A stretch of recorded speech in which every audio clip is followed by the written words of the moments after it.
flying home on Friday, endlessly flying home on Friday from Nashville. The in-flight movie was Extraordinary Measures. It's a film about finding a cure for a type of muscular dystrophy, and the belief of the scientist who was developing the treatment is that those who suffer from this disease, this particular type of muscular dystrophy, cannot process glucose. They cannot process sugar appropriately to nourish their body, to nourish the tissues in their body, so that their muscles begin to deteriorate and they die at a very young age. What is needed is an enzyme that will help these bodies process glucose and process it effectively.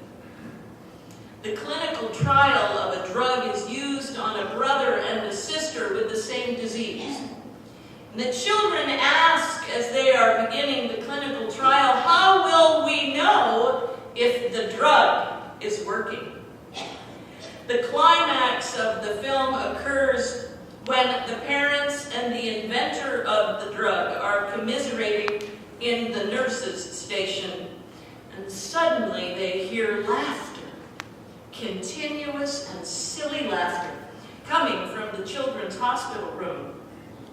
These two ventilator-dependent children with tracheostomies are laughing gleefully for no particular or apparent reason.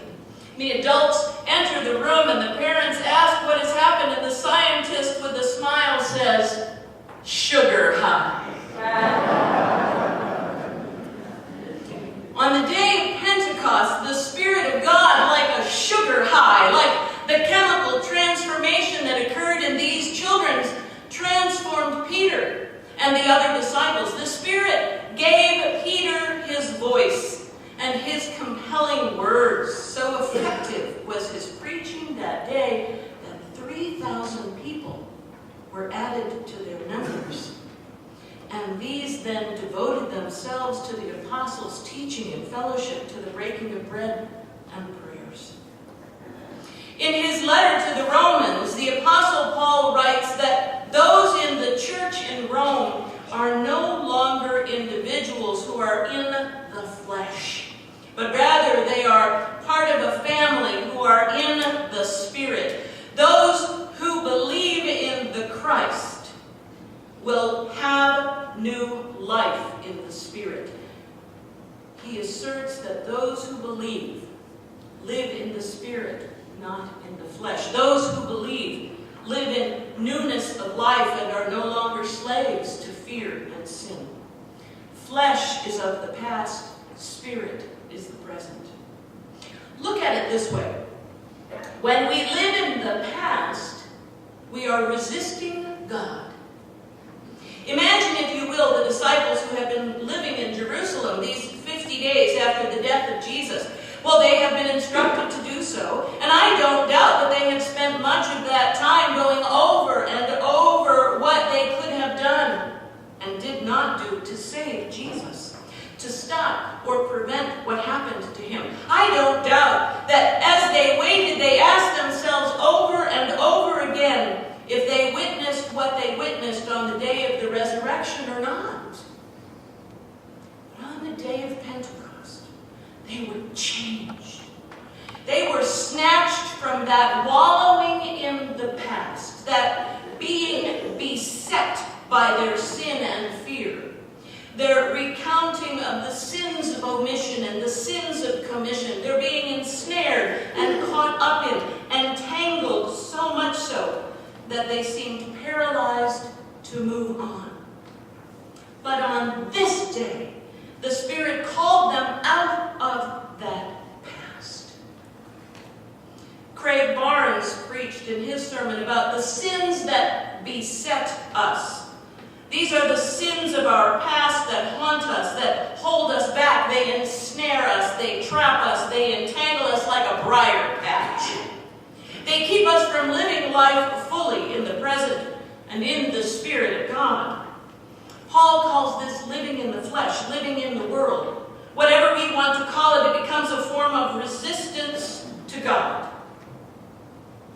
Lillian Daniel preached in her sermon about how important it is to give personal testimony and keeping it real and telling it like it is. It can be good to share that, and it can be dangerous to share that. One must always be careful. That said, I woke up yesterday afternoon from a nap, thinking for some reason about the decades of my life, and what I remembered of them, and what someone had remembered for me. For example, I don't remember this, but my mother did, and always was fond of remembering this anecdote for me. I was 2 and nearly a half when my little sister Debbie was born. When Mom and Dad brought her home from the hospital, the tale is told that when I first was introduced to her, I took her finger in my mouth and bit down hard. Who knows? So maybe I was, as was done with coins, checking to see if she was a plastic doll or the real thing. I don't remember the incident. Nevertheless, 60 years later, that welcome of my younger sister into the world can crop up in my mind when I awaken from an afternoon nap. Why should such a silly thing linger in my mind, you say?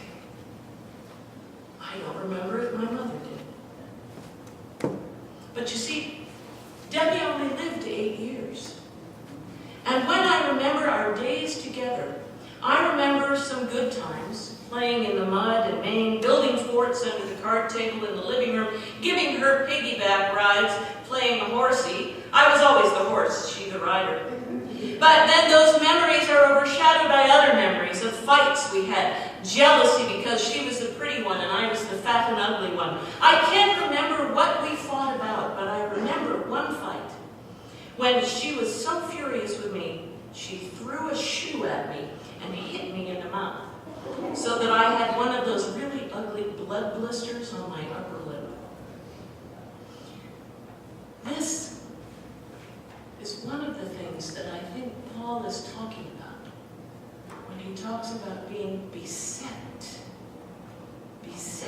by sin.